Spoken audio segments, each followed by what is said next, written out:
Well, hello there. It is Tuesday, and I have another holiday layout to share with you that turned out pretty darn cute. I really like it, and I used this background paper that you may not be able to tell is a very soft pink. It is from the Recollection paper pad called Winter Whites, and I got that about a month ago when they were having a sale, and it's just very, very, very subtle cardstock. So there is a light pink, a light peach, a light blue, a light purple, and so I really like that as this background. And I end up, this one is a little bit more on the rosy color of pink. I end up pulling a more of a peachy pink from that, and also some white cardstock. But I'm going to play around with placement of some products here that I was going to try to figure out what kind of design I wanted to do. I thought maybe a grid design would be fun, but I end up going a totally different direction. And so the first half of this video is me thinking it out. I thought I would leave that in the last few videos so that you can see sort of my process when I'm being more thoughtful in the moment.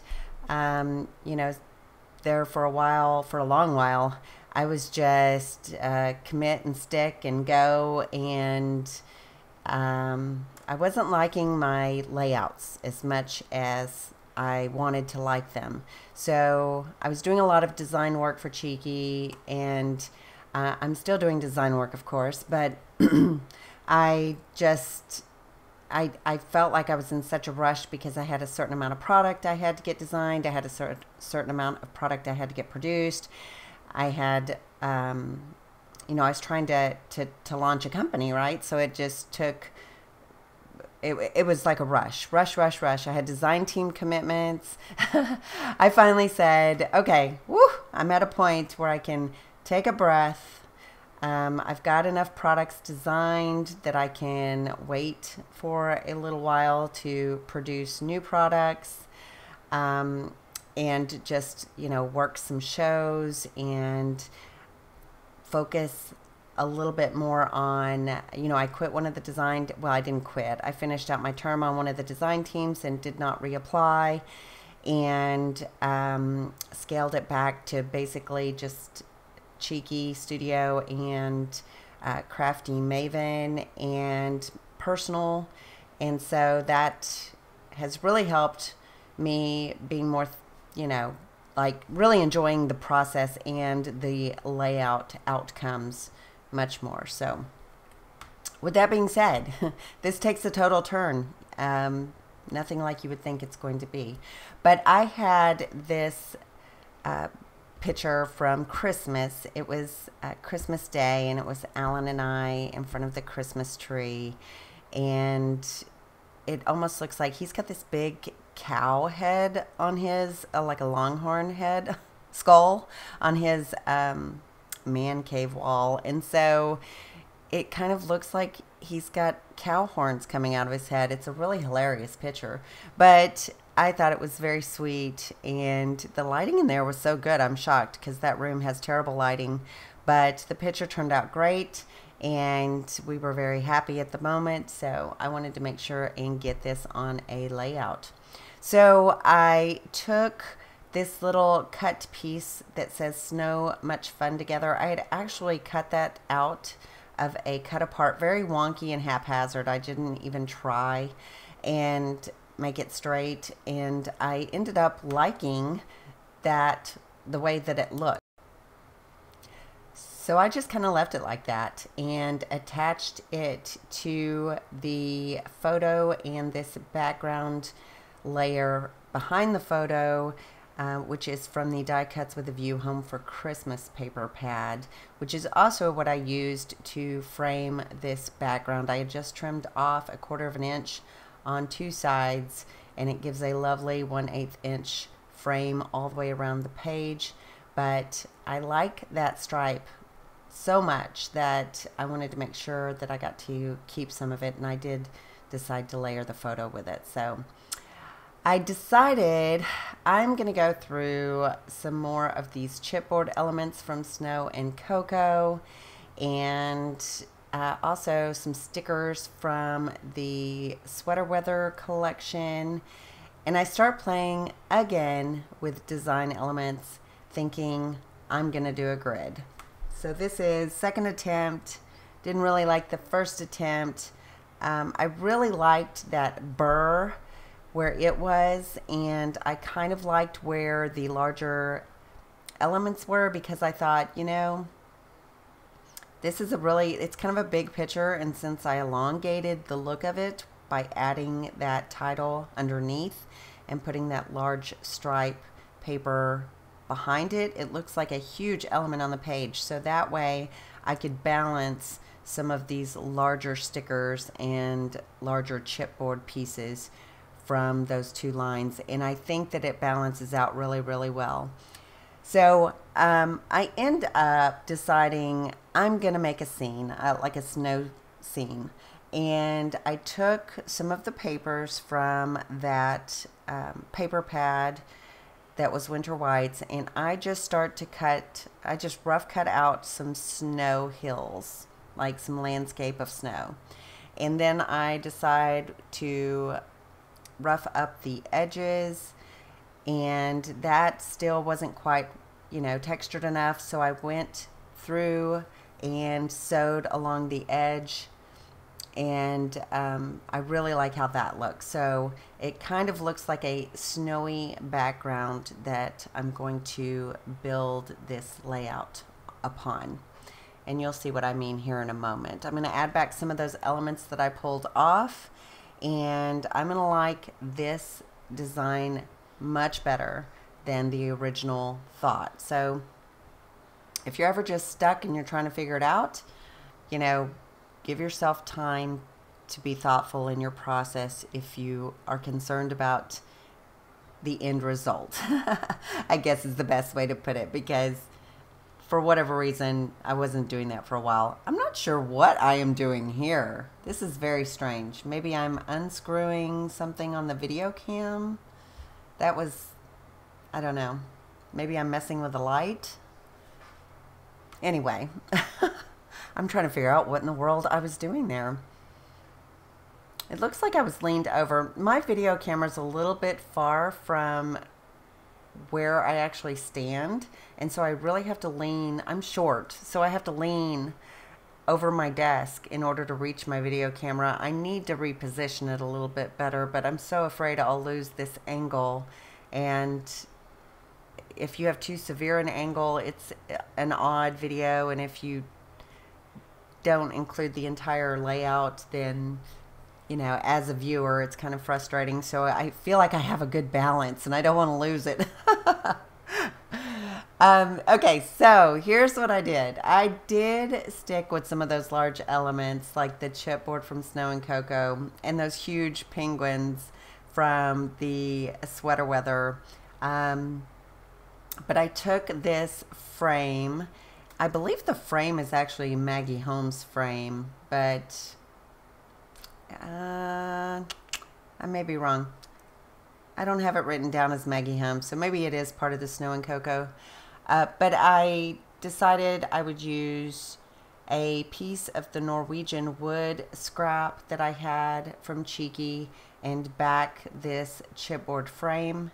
And then I just put that giant polar bear in the middle of the frame because he's so adorable, and if you know my relationship with Bab, I feel like he's a great big huge bear because he's a full foot taller than me and he outweighs me by 100 pounds. So he's kind of like having my own panda bear. But, you know, it's winter, so it can be polar. So I also took some stickers from the Friesen Season Simple Stories collection, and I decided that those little snowmen on there were super cute. That smaller penguin is from that sticker set as well, and so is this little house. Oh no, the little house, I'm sorry, the little house is chipboard, so that must be Snow and Cocoa. But the other stickers were, yeah, they were Friesen Season. So made sure that I switched the penguins because I like that larger one with the blue hat on the left, because you can see blue on the Christmas tree on the right, and I wanted to make sure that the color was balanced there.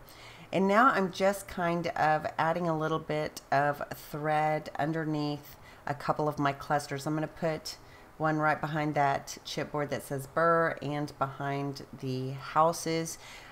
I felt like you couldn't really see it behind the houses, so I'm going to play with it a bit and make sure it sticks up a little more. And it almost, with those little chimneys that have the little squiggles coming out like smoke from the chimney, the thread almost looks like it goes with that little chimney smoke. So I think that turned out super duper cute. And I am going to pop up these snowmen. Well, that one snowman. Then I'm going to tuck the other snowman behind, and I made sure that I didn't tape down the edges of the snow because I wanted to be able to tuck things in underneath. So I just adhered the bottom of the snow so I could tuck things in. So that's what I'm doing here. I'm tucking in the little penguin and the snowman and the polar bear and the frame. And I'm going to end up just sticking that little pink penguin directly onto the frame. And I don't end up putting the date, even though I use that date label. I don't end up adding that. Oh, I do find a couple of more stickers. I think one is, yeah, snowflakes from sweater weather and snowflakes from freezing season. And then this little gold label, I found a place for it originally, and then I second guessed myself, but it does go back to underneath that little snowman that has the green scarf. Now that keep calm and bundle up label will go underneath the word Burr, and sometimes things do not like to stick when there is thread underneath them, so you have to make sure that you go back and glue that down if you are concerned about it falling off. So gesso and thread, things just have a tendency to pop off of the page, so you want to glue those down. And I just use Aleene's tacky glue that I get from Michael's, and I put it in my fine liner bottle with a few drops of water. I have found that it works beautifully that way. It doesn't get clogged, and it holds really, really well. And bonus, it is $2 at Michael's for like 5 ounces. I mean, it is cheaper than Scotch Quick Dry and does just as good a job, if not better. And so I always keep that in my fine liner bottle now. I end up adding one more of these stickers for the little Christmas tree or tree just to the left of that house. And I did exchange that heart sticker for a snowflake that matches as well. And I think here at the end, yeah, I just end up going back and adding some splatters with some white acrylic paint that I water down. And I love white acrylic paint. I used to do it a lot on my summer layouts. In particularly, like I did a full album of a vacation I went on in 2013, and every page had white splatters. So I am now doing it on winter layouts because it looks like snow, so I really like it. And I am just splattering it all over the page, and I just protected the picture a little bit with some cardboard and just went to town. And I love it. I love the way it looks. It looks like snow falling on the snowscape or landscape, and all the little animals and the little town beneath us. I love how this turned out. So playing with placement and deciding against a grid and going with this was something that made me very happy, and I hope that it inspires you. If you're watching this, I am at the Creativation Show and I will be doing Instagram stories, and I will be taking tons of pictures. But I'm going to try and edit videos tonight to make sure that you get videos every couple of days while I'm gone. So if you like this video, please thumbs up so other people can find me, and subscribe. But it helps if you click the bell, and that way you're notified if I have a video. I've been pretty consistent lately, so hopefully I can keep that up. I have a lot going on in February, so we shall see. But that is it. If you want to find me, my information's at the end, and I appreciate you watching, and I will talk to you later. Ta-ta for now. Bye.